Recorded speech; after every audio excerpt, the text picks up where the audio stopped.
Salam sejahtera, para penjelajah misteri dan kearifan kuno, dimanapun Anda berada. Ada hari-hari tertentu dalam kalender yang memegang energi begitu kuat, begitu purba, sehingga tabir antara dunia kita dan alam gaib menipis. Hari-hari di mana setiap langkah, setiap kata, bahkan setiap pikiran bisa menarik berkah yang melimpah, atau sebaliknya, membangunkan kekuatan yang tak terduga, yang mungkin tak ingin Anda temui. Salah satu hari itu adalah hari ini, Minggu Legi, dalam pusaran wuku langkir yang penuh misteri.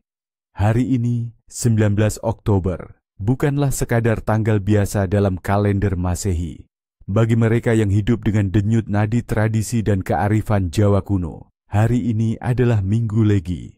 Sebuah kombinasi antara hari Saptawara, Minggu, yang melambangkan cahaya dan awal, dan hari Pancawara, Legi, yang membawa aura kelembutan dan kebijaksanaan. Namun, yang membuat Minggu Legi ini begitu istimewa, bahkan sakral, adalah posisinya dalam siklus wuku langkir. Ini adalah saat di mana energi alam semesta berkonvergensi, menciptakan sebuah portal, sebuah peluang, sekaligus sebuah peringatan. Ini adalah hari di mana hubungan kita dengan alam, dengan roh leluhur, dan bahkan dengan entitas gaib, terasa jauh lebih nyata dan intens. Dalam pandangan spiritual Nusantara, khususnya Jawa dan Bali, setiap hari memiliki karakternya sendiri, diwarnai oleh interaksi berbagai energi kosmik. Minggu Legi, dalam konteks wuku langkir, seringkali dipandang sebagai hari yang memiliki bobot spiritual yang sangat tinggi. Ini bukan tentang satu santo atau wali dalam pengertian agama samawi, melainkan tentang penghormatan terhadap keseimbangan alam semesta dan entitas spiritual yang mendiaminya. Di hari seperti ini, masyarakat tradisional meyakini bahwa penunggu atau penguasa alam semesta, seperti Batara Kala, memiliki pengaruh yang lebih kuat. Gayun paman, ang inaasahang thunderstorm at maulap na panahon ay maaaring magbigay ng low light conditions na pabor sa mga predator fish sa mababaw na tubig. Pangkalahatang aktibidad ng isda. Dahil sa buwan ng Oktubre na nasa pagtatapos ng tag-ulan at sa inaasahang thunderstorm, asahan ang katamtaman hanggang maselan na aktibidad. Mas magiging aktibo ang mga predator fish sa mga oras na may mababang liwanag o kapag nagbabago ang presyon. Kailangan ang pagiging mapagmatsyag at pagbabago ng diskarte. Sa pangkalahatan, masasabi kong ang kagat ng isda ay magiging katamtaman hanggang maselan na may pag-asa sa mga biglaang kagat dulot ng pagbabago ng panahon. Ang thunderstorm sa umaga at pabago-bagong presyon ng atmosfera ay maglalagay sa isda sa isang mode ng paghahanap ng pagkain. Kaya mga kaibigan, ni Buntot ni Kaliskis, sana ay magtagumpay kayo sa inyong pangingisda. Huwag kalimutang i-like ang video na ito, mag-subscribe sa aking channel para sa mas marami pang fishing tips at i-share sa inyong mga kasamahan sa pangingisda. Ano ang inyong balak na hulihin ngayong araw? Anong diskarte ang inyong gagamitin?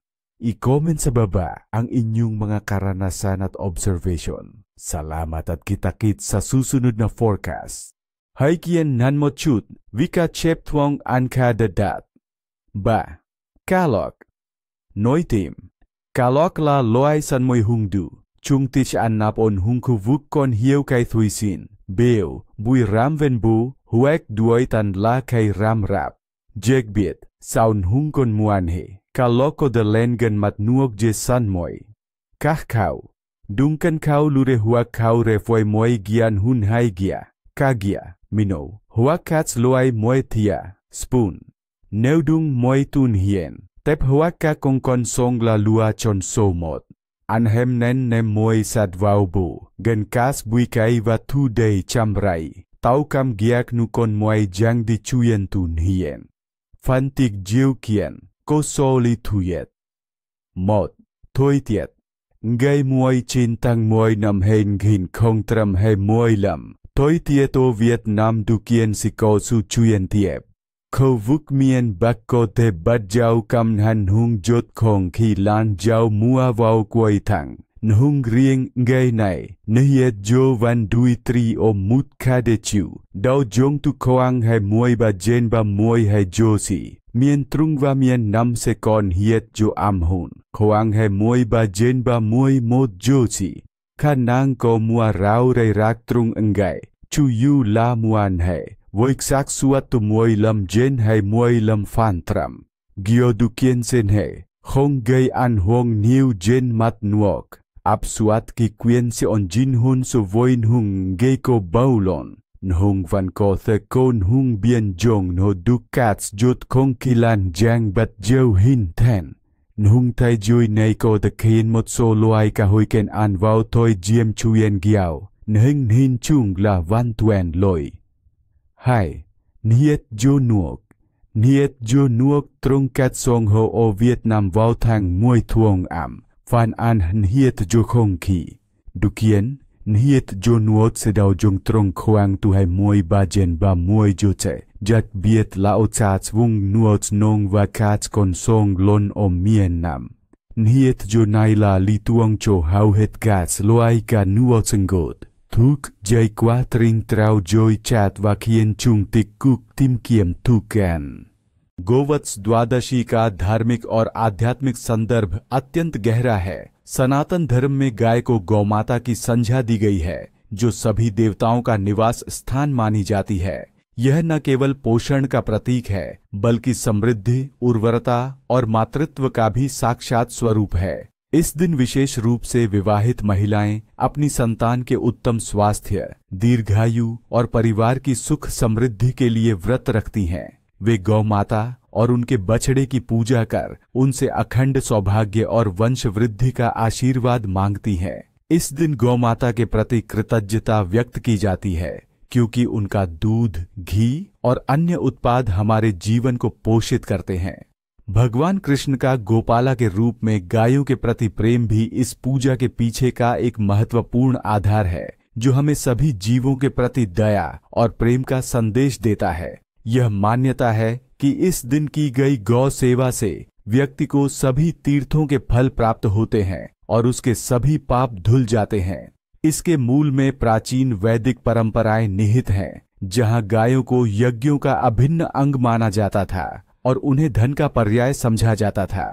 अब बात करते हैं इस पावन दिन से जुड़ी एक हृदय स्पर्शी और प्रेरणादायक पौराणिक कथा की। यह कथा हमें गौ सेवा के महत्व और उसके चमत्कारी फलों का बोध कराती है। प्राचीन काल में अयोध्या के प्रतापी राजा दिलीप भगवान राम के पूर्वज अत्यंत धर्मपरायण और न्यायप्रिय थे। उनकी ख्याति दूर दूर तक फैली हुई थी, किंतु एक दुख उन्हें अंदर ही अंदर व्यथित करता था। वे निःसंतान थे। इस चिंता से ग्रस्त होकर वे अपने कुलगुरु महान आर्षि वशिष्ठ के आश्रम में गए और उनसे अपनी व्यथा बताई। आर्षि वशिष्ठ ने अपनी दिव्य दृष्टि से सब कुछ जान लिया। उन्होंने राजा को बताया कि एक बार स्वर्ग से लौटते समय उन्होंने कामधेनु गाय का अनादर किया था, जो इच्छा पूरी करने वाली एक दिव्य गाय थी। वे स्वर्ग से लौटते समय थकान के कारण ध्यान नहीं दे पाए और कामधेनु को प्रणाम करना भूल गए। कामधेनु ने उन्हें शाप दिया था कि जब तक वे उसकी पुत्री नंदिनी की सेवा नहीं करेंगे, तब तक उन्हें संतान सुख प्राप्त नहीं होगा। आर्षि वशिष्ठ ने राजा दिलीप को समझाया, हे राजन, इस दिन यदि आपको गाय के गले में बंधी घंटी की मधुर ध्वनि सुनाई दे, तो यह जल्द ही किसी शुभ समाचार या आपके जीवन में किसी महत्वपूर्ण सकारात्मक बदलाव का सूचक है। यह ईश्वरीय संकेत माना जाता है। अगर कोई गाय बिना बुलाए आपके घर के आंगन में प्रवेश कर जाए, तो इसे अत्यंत शुभ और लक्ष्मी के आगमन का प्रतीक माना जाता है। ऐसे में गाय को आदर पूर्वक कुछ खिलाना चाहिए। इससे घर में सुख समृद्धि बढ़ती है। इस रात के सपने और उनके गहरे अर्थ। गोवत्स द्वादशी की रात देखे गए सपनों को भविष्य के संकेत के रूप में विशेष महत्व दिया जाता है। स्वस्थ गाय और बछड़े को देखना, यह सपना संतान सुख, परिवार में वृद्धि और आने वाले समय में अपार समृद्धि का प्रतीक है। यह मातृत्व और पोषण की शक्ति का संकेत है। गाय को दूध देते हुए देखना, यदि आप सपने में गाय को दूध देते हुए देखते हैं तो यह अप्रत्याशित वित्तीय लाभ, धन की वृद्धि और पोषण की प्राप्ति का संकेत है। यह आपकी मेहनत का फल मिलने का भी प्रतीक है। बीमार या परेशान गाय को देखना, यह एक चेतावनी भरा सपना हो सकता है। यह संकेत देता है कि आपको अपने स्वास्थ्य, परिवार के सदस्यों के स्वास्थ्य या अपनी वित्तीय स्थिति पर अधिक ध्यान देने की आवश्यकता है। यह किसी आने वाली परेशानी का पूर्व संकेत हो सकता है। खुद को गाय की पूजा करते देखना, यह सपना आपकी आध्यात्मिक उन्नति, ईश्वरीय कृपा की प्राप्ति और मनोकामना पूर्ति का सूचक है। यह दर्शाता है कि आप सही मार्ग पर हैं और आपके प्रयासों को दैवीय सहायता मिलेगी। काली गाय को देखना, काली गाय का सपना सुरक्षा और नकारात्मक ऊर्जा से मुक्ति का प्रतीक है। यह संकेत देता है कि कोई अदृश्य शक्ति आपकी रक्षा कर रही है और आपको बाधाओं से बचा रही है। गायों के झुंड को देखना, झुंड में गायों को देखना सामुदायिक सद्भाव, बहुतायत और सामाजिक समृद्धि का प्रतीक है। यह दर्शाता है कि आप अपने समुदाय या परिवार के साथ मिलकर सफल होंगे। इस दिन जन्मे व्यक्ति, व्यक्तित्व और भाग्य। जरीख्या करें, बाद में दीपक को पूरी रात जलने दें। यह आपके घर में दिव्य ऊर्जा को आकर्षित करता है। 4. अनाज और गुड़ का दान। उद्देश्य, पुण्य कर्मों को बढ़ाना, आर्थिक बाधाओं को दूर करना और सुख समृद्धि प्राप्त करना। क्या आवश्यक है? गेहूं, गुड़, चना या अन्य अनाज। कब और कैसे करें? इस दिन गायों को गेहूं और गुड़ खिलाना अत्यंत शुभ माना जाता है।